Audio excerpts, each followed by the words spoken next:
Today, we're going to change it up with a modeling spoon challenge instead of a swivel knife challenge. That's coming up.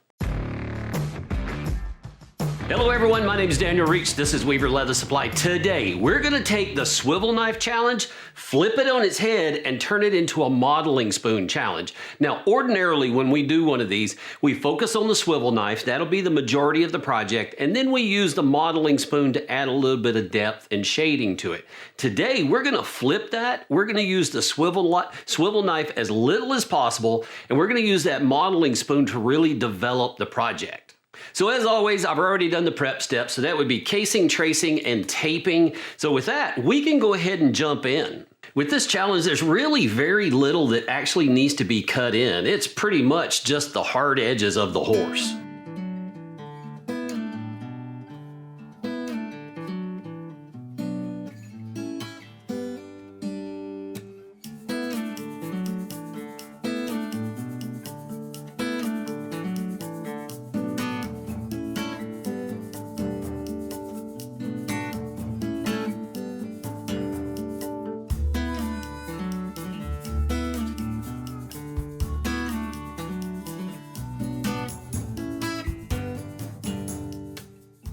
You really want to take your time, especially with the eye. That's going to be the most challenging part of the whole project. But if you go slow, you should be fine. Just take your time.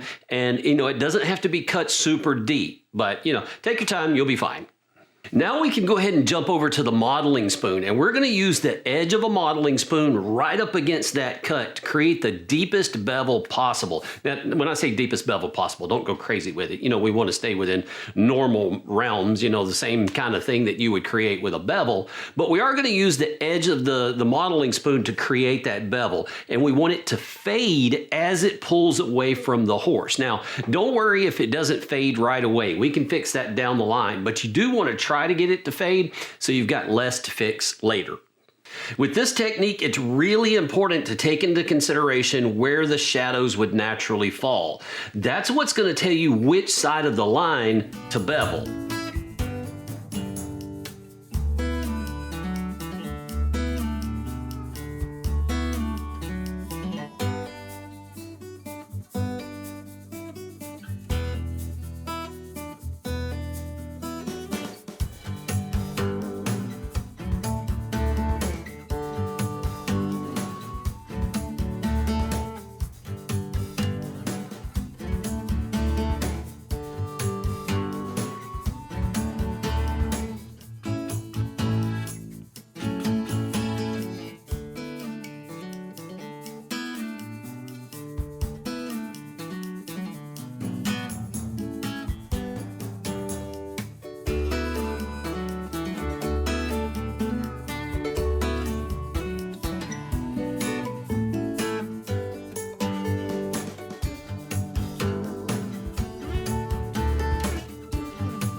With the nostril on the horse, we want to make sure that we get really tight around that curve, and we want that to be the deepest part of the bevel.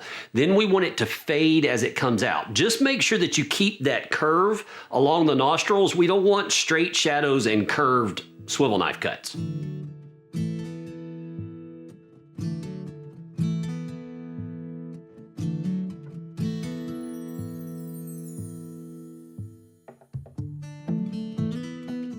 So as we're doing that, we can move over to roughing in the shadows. And this is one of those things where you have to really decide where the light source is coming from, because that's going to affect where the shadows are. But overall, pick a direction where you think the light would be coming from, and then just roughly lay in your shadows. They don't have to be perfect at this point. We just want to rough them in.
Now we can jump over to the mane and really start working that in. And you'll notice in this picture, the mane kind of does things that a normal horse's hair wouldn't necessarily do. But we're going to be using the edge of the modeling spoon to lay in the lines of the hair, kind of block it in. And then after that, we're going to use the back and the edge to lay in the shadows. Now, if you're not sure about how to lay it in, what direction it should go, that kind of thing, just pull your reference picture and use that kind of as a guide to decide which direction, how it should lay, and how to get some creativity and variation in the mane. But for now, just use the edge of your modeling spoon. When you've got that laid in, we can go back in with the back and the flat part of the edge of that modeling spoon and start adding some emphasis to the more important locks of hair.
After we've got that done, we can start moving around the horse and just bringing it up together.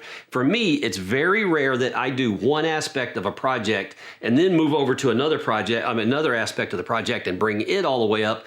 I find it's much easier to keep everything in balance if you bring it up together. So now that we're done kind of laying in the hair, now we're going to move back over to the horse, start laying in some of the shadows there. I'm using my reference picture to know where to put those shadows. And then I'm going to kind of move back and forth between the hair and the horse itself and just bring everything up together.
Before I finish the horse, I'm going to go back and use the back of my modeling spoon to add some subtle texture and some color to the background. This is going to help balance out the colors in the horse.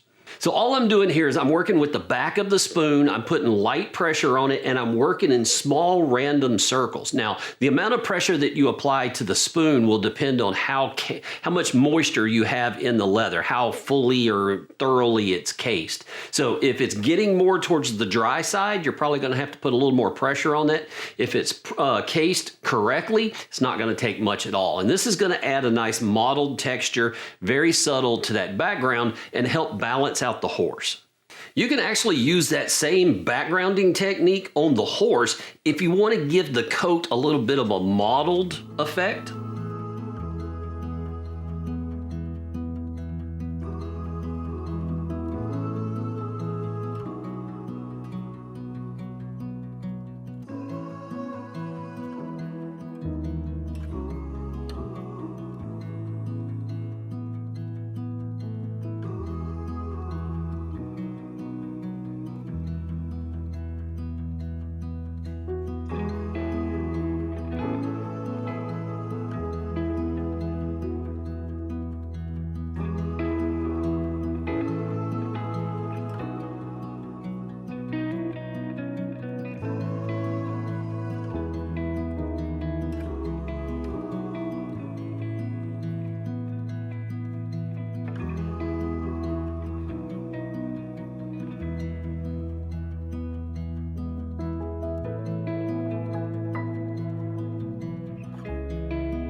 Now we can go back and add some highlights into the hair, and I'm going to do that by pulling the edge of the modeling spoon through the hair one more time, and that's going to add some of those brighter highlights into the hair.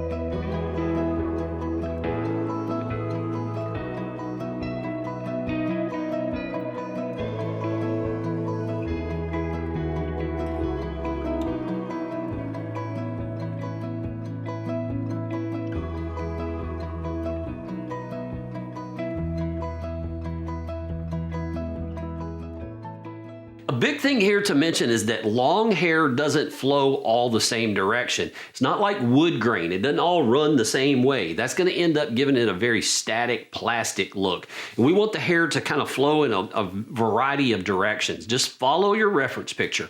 Now, one of the things the reference picture doesn't have, it doesn't have hair coming down from the back of the neck. And we definitely want to put that in there to look a lot more natural. So I just kind of added that in, just drew it in with the edge of the modeling spoon, but you do what feels right to you with that. I'm going to leave that up to your artistic ability, and you definitely have some whether you know it or not.